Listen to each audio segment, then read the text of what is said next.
脂肪，我需要跟你讲的是，它是我们人体的运转的必需品。你在减脂的时候，千万不要过低的压低会员的脂肪摄入。你不要认为他要减脂，所以不能再吃脂肪了。你越不吃脂肪，他的身体的脂肪越减不掉。所以减脂的时候要吃脂肪，只不过是你的脂肪选择要吃一些优质的脂肪就好了。那比如说牛油果、蛋黄、亚麻籽油，比如说这些像三文鱼。另外，你可能还要额外再补充一些比较好的油脂。那后面我会给大家推荐。首先，脂肪是不溶于水的，你滴油在水里，它会飘在上面。脂肪不溶于水，所以它储存起来的时候不需要锁水，对吗？还记得我刚才讲储存碳水的时候，1克碳水要锁住几克水？1克碳水要锁住3到4克水。也就是说，你不用担心你吃脂肪会水肿。你吃脂肪吃得多，你那不叫水肿，你那叫肥了。你不要告诉我你吃肿了，你那个是真肥了。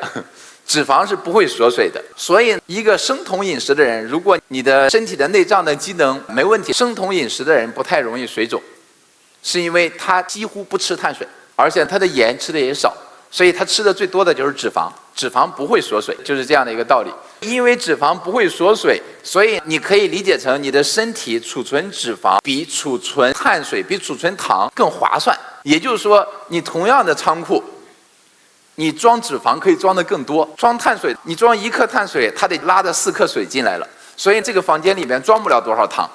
但如果装脂肪，我可以塞得满满的，而且如果是脂肪转化为能量的时候，比糖供能持续时间更久。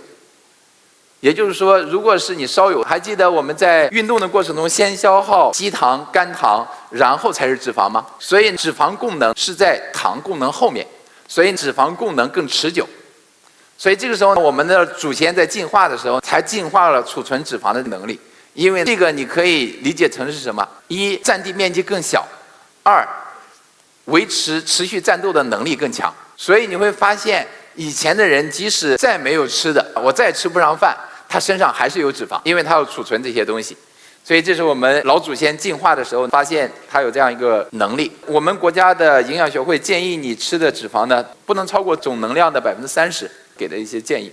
脂肪的来源主要是各种食用油，动物的内脏除了大肠以外，其实脂肪含量都比较低。所以你要吃脂肪，不要吃太多动物内脏，因为动物内脏胆固醇含量它其实比脂肪含量更高。另外就是一些肉禽，鱼的脂肪含量基本上10%以下，蛋黄的脂肪含量比较高，它在30%。所以小朋友其实要多吃点蛋黄，你每天吃1到2颗没问题。除了这些以外，脂肪含量比较高的是坚果，坚果里边脂肪含量高，它可以有些坚果达到50%。另外，昨天有同学问我说，如果是碳水前置，我健身前那一餐，我提前那个3个小时把碳水吃了那么多，我还没健身之前就已经变成脂肪了，怎么办？你让我吃这么多碳水，因为这个人一听，要么是交感神经兴奋，要么是皮质醇过高，您多虑了。首先，我现在告诉你，脂肪的合成大概需要72小时，所以也就是说，你今天吃了一顿自助餐，或者是你今天喝了一场大酒，你也不用过多的担忧它直接就变成脂肪，不会的。所以它更多的时候，它是在你身体内是以糖和水的形式存在，你只要这3天之内把它干掉就好了。所以呢，一般我喝完大酒之后的第2天，我不会做有氧，因为喝完大酒本身你不舒服，你做什么有氧嘛？一般我喝完大酒的那一天，我都会把我168的时间变成可能18+6，或者是20+4。我一般吃完放纵餐，或者是喝完大酒，或者是我胡吃海喝了一顿，比如说我们全体聚餐，我们全公司的人聚餐，那就放开了吃呗。吃完之后，原来我是16个小时空腹，那我可以调到18小时，或者我可以调到20小时。那我只是把这3天都往后推2小时。那这种情况下，它可以转化成脂肪的就比较少了。所以你的会员，你可以他想吃的时候，或者是他这段时间健身的效果不错，他想大吃一顿可以，但是前提是你大吃完之后，你要在3天之内你的出勤率要高，这3天你都来练。另外这3天的强度要比平时要大一点，就他跟你谈条件，你也给他谈条件，他如果同意，好，走，我带你去吃，没问题。所以这是整个脂肪的合成。另外它脂肪的合成，一是靠身体合成，比如说你的吃的过多的碳水，剩下的它通过身体合成。第二个就是脂肪细胞可以自己利用血糖合成甘油三酯，所以它合成的过程中需要一个东西叫胰岛素。所以如果是你的脂肪合成的过程，它的原料不足，它的合成就会变慢或者是变少。这是我们轻断食以及生酮饮食的最主要的原理。你可以理解成胰岛素就相当于手机的芯片，就像美国卡我们的脖子一样。我不给你的芯片，你的华为的手机的销量马上就下来了，你就不会影响苹果的地位了。所以我们把它的胰岛素让它16个小时不分泌，那你这16个小时就不会合成脂肪，因为你没有血糖，你没有胰岛素，你的脂肪就相当于手机里面没芯片了。所以你合成的少了，又在消耗，你自然就瘦了。所以16+8真正的可以肆无忌惮的吃的是第一餐，为什么？因为你最后一餐吃完要睡觉了，所以最后一餐你吃完，如果你吃的碳水降糖比较慢，其实你就不是16+8了。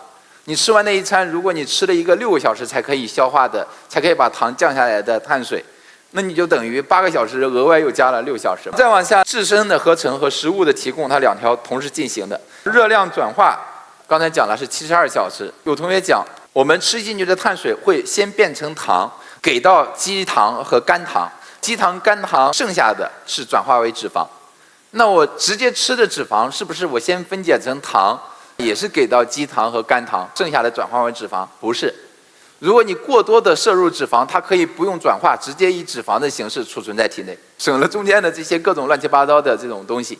所以你的脂肪，比如说你喜欢吃那些红烧肉，其实你单纯吃红烧肉也还好。但是就怕你红烧肉和米饭和面食一起吃，因为你单纯吃这种肥肉，你只要不配合碳水，它吸收也不会那么多。所以你就相当于你吃大肥肉的时候没有给它碳水，就相当于生酮了嘛。所以如果你的会员就喜欢吃含脂肪很高的，可以。我的会员他只要给我提任何的饮食的条件，只要不是特别过分，我都会答应他。比如说他想吃冰淇淋，可以。他问我，他晚上去参加朋友的生日晚会，他能不能吃蛋糕？可以，没问题。比如说我的会员他是梅州的，就喜欢吃东坡肉，他问可不可以吃东坡肉？我说你没有健身之前，你多长时间吃一顿东坡肉？不是1日3餐嘛？他当然不是，1个礼拜1次，那没问题，给你2次。首先他会觉得你跟所有的教练都不一样，其次你没有限制他吃这些，在他的认知里面，我减脂我就不能再吃那么多的脂肪，其实没关系的。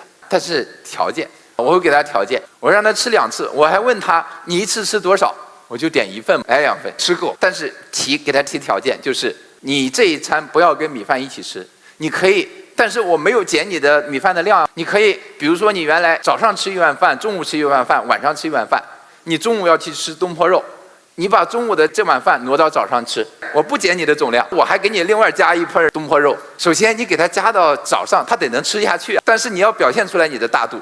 为什么？因为这样会让他很开心。所以我们的减脂，其实你要把原理搞明白之后，真的能做到轻松减脂。我真的不相信你在健身房里边，在工作室里边，或者在你馆里面，你能遇到比沈腾更懒的会员，我真的不相信。他都能减下去，你有什么担心他减不下去的？沈腾最大的优势是，你永远不用担心他过多的控制热量导致了他代谢下降，你不用担心，他绝对不会过低的控制他的热量，他只会超标。